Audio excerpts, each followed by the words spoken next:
Kabayan, dahil po sa ilang kahilingan mula sa mga nagnanais na pumasok sa produksyon ng honey, kahit nasa likod bahay o backyard lamang, narito po ang ilang kaalaman ukol sa nasabing proyekto, Honeybee Production sa GSK.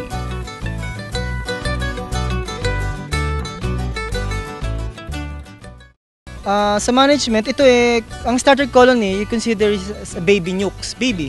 Kasi mahina pa lang siya So mga after 2 months yan, palalaksin mo siya utay-utay. Yung kinakain lang, yung honey rin na kinukuha nila? Depende kung nagsimula ka ng September at wala pang pumapasok na nectar, magpipiding ka ng white sugar, ng sukal. Tutunawin pa. Mga papanong pagtunaw niya?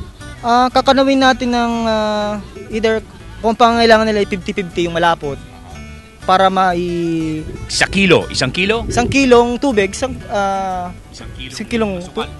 Tutunawin natin. Malapot. Okay, diretso po tayo. Yung hawak mo, ano yan? Binibili ba yan? Ito ang bee smoker.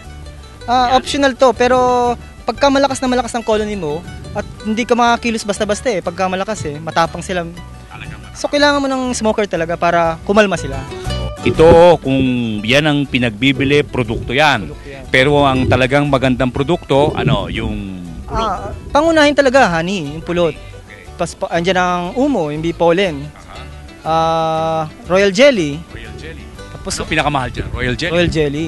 Pero mahirap kunin, Oo, matrabaho. Kailangan marami kang bubuyog, marami kang alaga. Kabayan, may seminar po sa Honeybee Production sa GSK. Attend po kayo at malaman ang mga paraan ukol sa nasabing alagain. May libangan na, may kita pa.